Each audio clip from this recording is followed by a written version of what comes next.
Hi, I'm Joni Patry, and welcome to my YouTube channel. Well, today I want to talk about the third week of August. And so what I'm talking about is August 15th through the 21st. And as you well know, I'm going to be focusing everything through the daily movement of the moon. And however all the other planets are relative to the moon will give us a sense of what we can expect each day on a personal as well as a global level. And go down to the comments, let me know where you are. I love to read all around the world where you're writing in from. And realize that I do Vedic sidereal astrology. That's the real placements of the planets. And don't forget, I am basing everything from my time zone, which is Central Daylight Time here in Dallas, Texas. So that's where I am. So with that, remember what I'm doing. If you want to know how this personally affects you, you're going to want to get my Galactic Planner. The Galactic Planner takes everything that I'm doing here, but applies it to your own personal chart. What I'm doing here is more global, what's going on from the vantage point of the moon.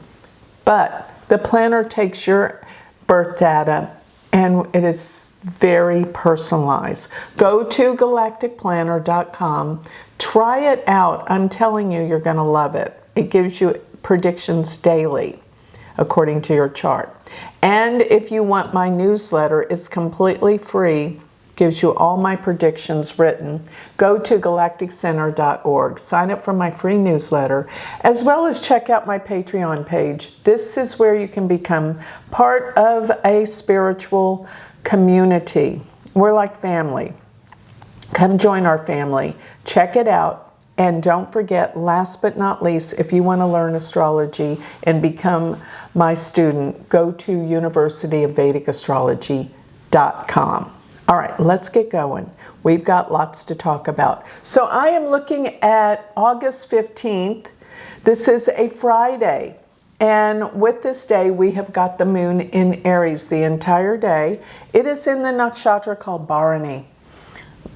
I love Bharani because it deals with breakthroughs, and the moon being in Aries, it is definitely about fast movement and getting the ball rolling, getting things done. This is what it's all about. Now, while the moon is in Aries, I notice that Jupiter, Venus are in the third house from the moon. This would make us all feel more expressive, more creative. It's also a time to travel. And if you have siblings, brothers or sisters, it's a great day to call them up, get better connected with them during this time.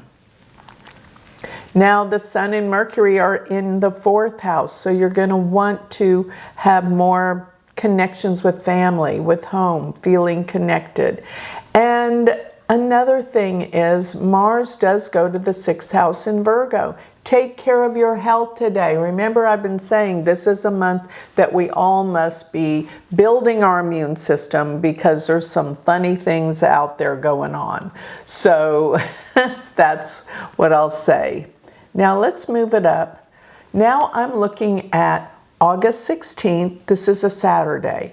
And this moon will shift from Aries today into Taurus. The whole day, it's going to be in the nakshatra called Kritika. Kritika is sharp and cutting, and it means, no nonsense. Let's get to the point and get things done. Now, the moon is going to be traveling alongside Uranus, which means expect the unexpected today. People are they're acting out. They're not being as nice as usual. This is a harsh nakshatra, and with Uranus, people are kind of out of control, not doing what's expected of them, being rebellious. Now the Jupiter-Venus is in the second house. It's a good day to make money, and it is a good day to express yourself in what you say. So this is good, but this is a good day financially, yes. And looking at where K2 is, And K2's in the 4th house. This will deal specifically with, you don't feel that things are right around the home, or even with your mother if she's still around. This is very temporary, but still, you get the sense of feeling what I'm talking about. You don't feel like being around a lot of people either, with Saturn being in the 11th house. And from that, Mars is in the 5th house. Yes, as I said, this is a day of expressing ourselves. And it could definitely be a good day to tell people what you've been feeling, what you want them to know. So I'm looking at August 17th. This is a Sunday.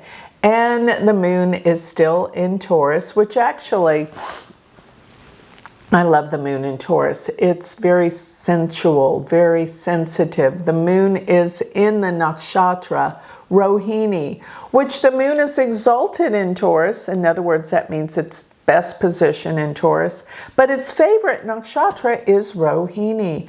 And Rohini represents the finer things in life. So with the Venus-Jupiter in the 2nd house from the moon, this is a good time for financial wealth, money, investing, things of that nature. This is actually a very good day for that.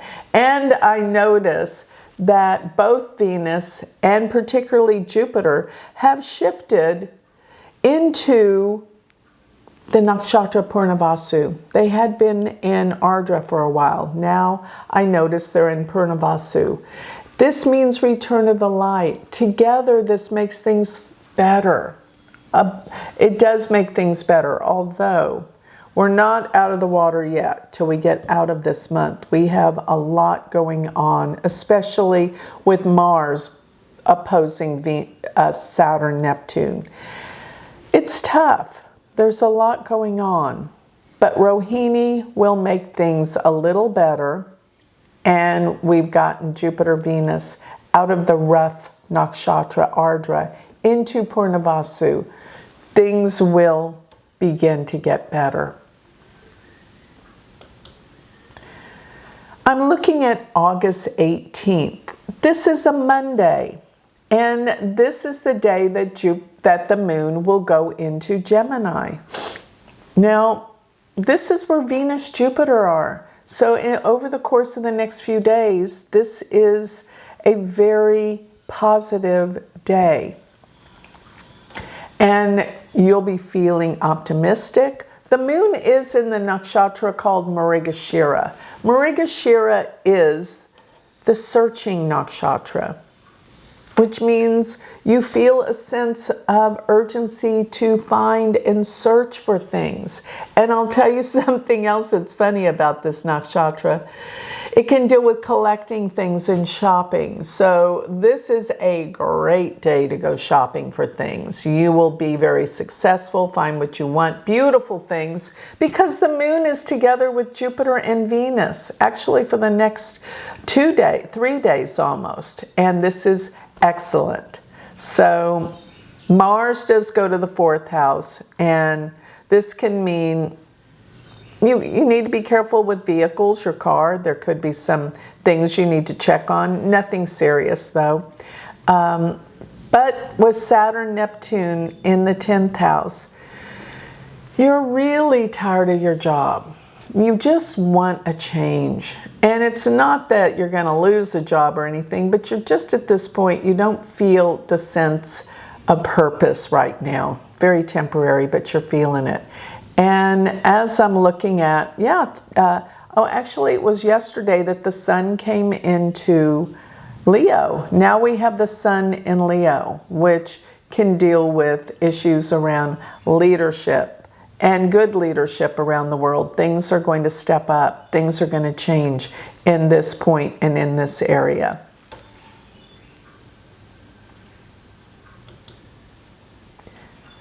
Now I'm looking at August 19th. And this is the day that the moon will come up and conjoin Jupiter. I love Jupiter-Moon conjunctions. They make you feel optimistic and happy. Good temperament. And it's in the sign of Gemini, so good communications. And eventually, a little later in the day, the moon will leave Ardra, but it's in Ardra half of the day for the morning, and till about, let's see, so it won't be aligned with Jupiter in the sign of Purnavasu till about 3 p.m. Central Daylight Time. I say daylight time because we're on daylight savings time, but it's Central Time. So, but before that, the moon is in Ardra. And you know how I feel about Ardra. It can deal with storms, with bad weather. So if I had to pick between 2 days to do something, I'm going to choose Wednesday, not Tuesday. Or later in the day in Tuesday, let me put it that way. Because early on, the moon's in Ardra, but we want it closer to the Jupiter-Venus. And I'll say after 3 p.m., it's really good for creativity, for positive actions, getting things done. Coming together with people, it's a great day for this. And yes, that's the day. After 3 p.m., things improve greatly. So now I'm going to move it. Now I'm looking at August 20th. And August 20th, this day the moon moves into Cancer. So, so it was really the moon being with Venus and Jupiter the day before. But today, and actually it's going to be really early that the moon moves into, 7 a.m. Around 7 a.m. that the moon will move into Cancer. So in the early morning, it is still in Gemini, which is best. Because the moon is conjunct Venus and Jupiter. And the moon is traveling with Venus on this day. And when I move it forward into August, let's see, 21st, the moon will be in Cancer. But Wednesday, August 20th, the moon is exactly conjunct Jupiter-Venus. And this is the best. So if I had to choose a day to do anything in August, I'd say the 20th. By the way, you know what I just realized? This is really cool. I'm going to be teaching on this day in Sedona. I didn't even pick the day. Dennis, that's putting on the conference, picked this day. So he wanted the conference to start out with a big bang with a moon conjunct Jupiter-Venus in the nakshatra Purnavasu. But that's the day of my class. Please come meet me if you want in Sedona. It's going to be amazing. It's one of the most beautiful places on earth. And I'm going to be talking about how to read a chart the first half of the day. And the second half of the day, I'm going to be talking about the outer planets and future events. You're going to want to hear all this. In person, I want to meet you and look at the planetary energy. It's perfect. So, yes, I just realized that. August 20th. Amazing. It's a Wednesday. All right. I'll see you there, I hope. So, and the moon being in Purnavasu, that's my favorite nakshatra, by the way. Why? It means return of the light, cast no shadows. It's goodness, it's opportunities, it's optimism, it's beautiful. Love this day. So now I'm looking at August 21st, and this is a Thursday. Venus and the moon are actually kind of traveling together. Venus shifted into Cancer today out of Gemini. And the moon is there. And the moon is now approaching Mercury. So this whole day the moon is in Cancer. And it is in the nakshatra now called Pusha. Pusha is the most positive nakshatra because it's very pious, religious, and spiritual, okay? But they say not to use this day for things like marriage or things like that because it's really for our spirituality and truth. And so that would be a good day to study astrology. So this is the time that this conference is going on in Sedona. So I love this. Now, another thing about this, while the moon is in Cancer, there will be some shifts and changes of the tide with the economy because now we're looking at K2 in the second house from the moon. And Mars being in the third house from the moon means travels quick. Be careful, just don't be too impulsive or impatient when it comes to travels. Be aware of that. But it's actually a good day for expressing yourself, writing, but be wary of any siblings. They may be a little contentious on this day. So this concludes the third week of August, and I hope I see you at my conference in Sedona. This is the Sedona conference, and if you want to know more about it, you can go to my website or just go to the Sedona conference, and let me tell you, it is the 20th to the 25th, and it is the 9 Jewels of the Lotus Sedona Astrology Conference. I will see you there. And get ready for the last and final week of August. I'm coming back to give you the grand finale. Don't miss it. See you next week.